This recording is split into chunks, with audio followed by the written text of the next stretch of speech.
Bună ziua, dragi prieteni! Bine ați venit pe canalul meu de YouTube Coin Master, stăpânul monedelor. Azi, data de 11 septembrie 2020, suntem într-o vineri. Avem un event nou în Coin Master, eventul de ciocane sau atacuri, în care la o formație de atacuri, în funcție de ce bet jucăm, atâtea puncte obținem. Jucăm pe 1, un ciocan. Jucăm pe 10, 10 ciocane. Indiferent că găsiți scut sau nu, aceleași ciocane. Da. Mai înainte v-am relatat secvența, care am jucat-o de urgență pentru cei care au vrut să prindă cupa, dar avem o secvență foarte profitabilă pe care eu am probat-o prima oară când am început să joc acest event și am avut un profit de vreo 9000 de spinuri, da?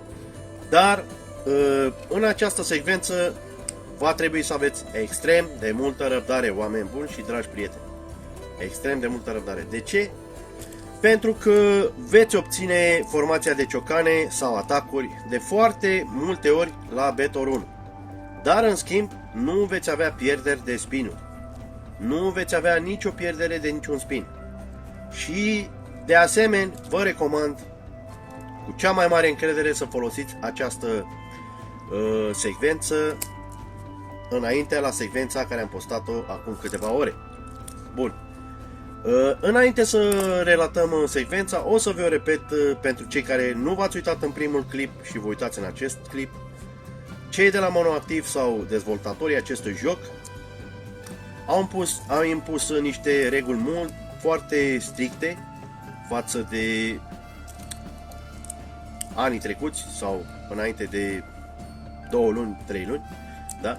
În care au impus YouTube-ului ca cei care postează clipuri cu ei sau poze cu ei să aibă un mare advertisment. Și după cum știți, într-un canal de YouTube, dacă ai 3 advertismente în 90 de zile îți poate închide canalul. Bun. Atunci noi a trebuit să lăsăm toate acele postări deoparte, să nu mai postăm clipuri și poze cu ei pentru a evita aceste avertismente. Eu, de exemplu, dragi prieteni, le-am scos toate, înțelegeți, sau le-am pus pe privat datorită acelui lucru, înțelegeți? Pentru că multe persoane sau extrem de mulți dezvoltatori au avut o grămadă de avertismente și li s-au închis canalele de YouTube. Bun, eu vreau să evit acest lucru și am făcut-o mult mai înainte decât multă lume, pentru că am primit această veste în urmă cu o lună. Da.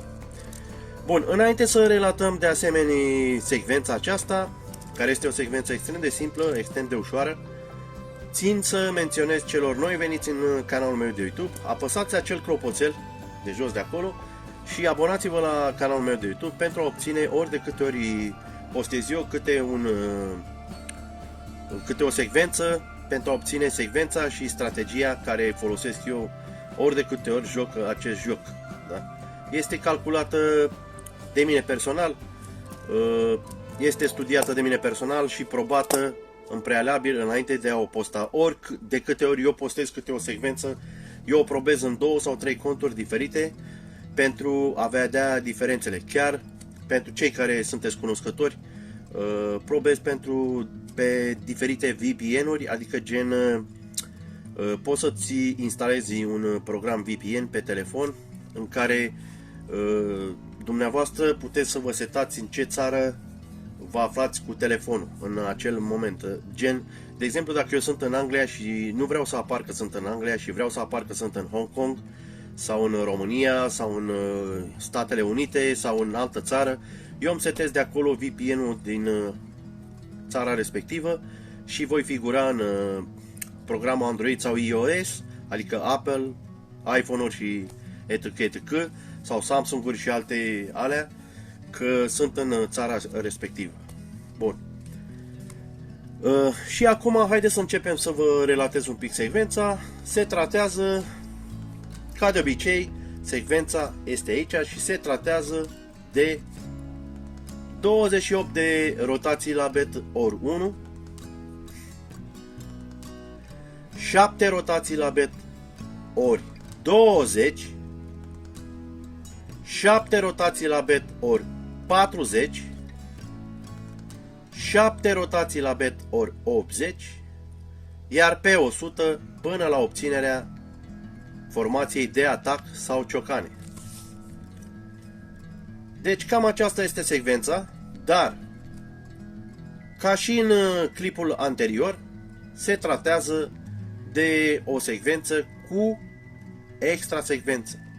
Și acea extra secvență este dublă extra secvență și este asemănătoare sau la fel cu dubla extra secvență din clipul anterior.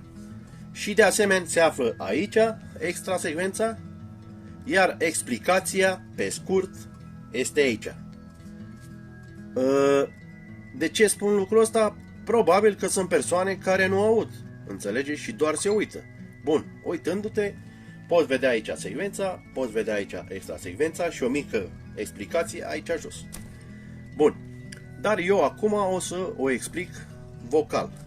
Deci, și se tratează de o extra secvență cu o rotație la bet ori 1, 7 rotații la bet ori 20,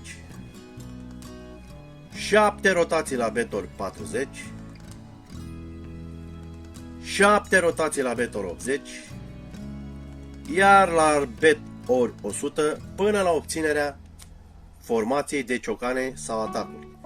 Bun, ca și în clipul anterior, o să vă spun încă o dată explicația pe scurt la toată secvența cu extra secvența inclusă și tot.